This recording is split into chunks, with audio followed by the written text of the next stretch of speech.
আজ আমি আপনাদের আনন্দ নাড়ু বানিয়ে দেখাবো। যে কোনো আনন্দ অনুষ্ঠানে, পুজো পার্বণে এই আনন্দ নাড়ু বানানো হয়ে থাকে। প্রথমে আমি এখানে দেব 1 বাটি মতো নারকেল কোড়া। নারকেল নিয়েছি, এইভাবে কুড়ে নিয়েছি। আর আমি এখানে গুড়টাকে এইভাবে গ্রেট করে নিয়েছি বাটিতে। আমি দেখিয়ে দিচ্ছি, একটু এইভাবে করে আমি গ্রেট করে নিয়েছি, করে দিয়েছি। এই যে বাটিতেও নিয়েছি, বাকিটা দিয়ে দিলাম এখানে। আর সামনে তো লক্ষ্মী পুজো আসছে, আর মা লক্ষ্মী তো তিল খুবই প্রিয় জিনিস। তিলের নাড়ু তো বানানো হয়, তো এমনি শুধু তিলের নাড়ু শক্ত লাগে, সে জায়গায় এই আনন্দ নাড়ু বানিয়ে দিলে খুব ভালো লাগে আর কি। আর পুজোও তো একটা আনন্দ অনুষ্ঠানই। তো প্রথমে এভাবে আমি নারকেল কুড়োর সঙ্গে গুড়টা এইভাবে মাখিয়ে দিলাম, তাহলে গুড়টা গলে গেল। নিয়েছি 1/2 বাটি মতো আতপ চালের গুঁড়ো, দিয়ে দেব। 1 বাটির থেকে একটু কম আটা, যে আটায় আমরা রুটি বানিয়ে খাই ওই আটা দিয়ে দিলাম। আর দেব আনন্দ নাড়ুর যেটা মূল উপাদান হচ্ছে তিল। তিল দিলাম, এরম বাটির 1 বাটি সাদা তিল, খোসা ছাড়ানো সাদা তিল। সব কটা উপকরণ ভালো করে মেখে নিতে হবে। মাখাটা যেন একটু টাইট হয়, বেশি নরম হলে হবে না, গলে যেন না যায়। আমি এখানে একটু জল নিয়েছি, অল্প অল্প জল দেবো, বেশি দেওয়া যাবে না একসাথে।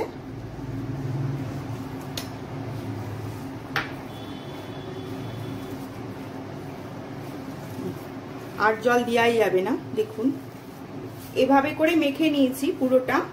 এইরকম একটু শক্ত করে মাখতে হবে, না হলে নাড়ুগুলো আবার পাকানো যাবে না। আর হাতে একটু তেল মেখে নিতে হবে, তাহলে হাতের মধ্যে লাগবে না, যেহেতু চালগুড়ি দেওয়া আছে এর মধ্যে। এইভাবে করে নাড়ুর মতো করে পাকিয়ে নিতে হবে, গোল গোল করে।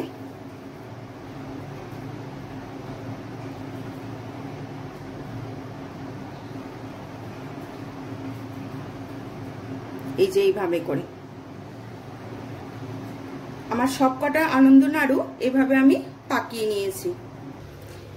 এখানে আমি রিফাইন্ড অয়েল নিয়েছি। তেলটা প্রথমে ভালো করে গরম করে নিতে হবে। একটা একটা নাড়ু দিয়ে দেব তেলের মধ্যে। তেলটা একটু বেশি দিতে হবে, ডুবো তেলে ভাজতে হবে এটা। এবার আঁচটাকে একটু সিম করে দিতে হবে, না হলে ভেতর থেকে কাঁচা থেকে যাবে নাড়ুগুলো।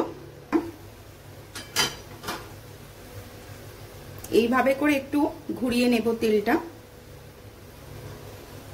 করে খুব ধীরে ধীরে।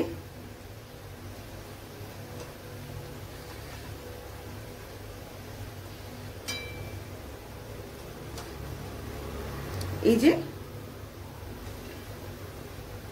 কোনোভাবে পুড়ে যেন না যায়, গোল্ডেন ব্রাউন করে ভালো করে ভাজতে হবে, মুচমুচে করে। আর একটু আঁচটা কমিয়ে রাখলে, সিম করে রাখলে, মিডিয়ামে দিলে পরে তাহলে মুচমুচে হবে নাড়ুগুলো। নাড়ুগুলো আমার ভাজা হয়ে গেছে, দেখুন একদম গোল্ডেন ব্রাউন হয়ে গেছে। এবার আমি তেল থেকে তুলে নেব। এখন যেহেতু এটা গরম, একটু নরম থাকবে, ঠান্ডা যত হবে তত এটা মুচমুচে হবে। ভালো করে তেল ছেঁকে তুলে নিলাম।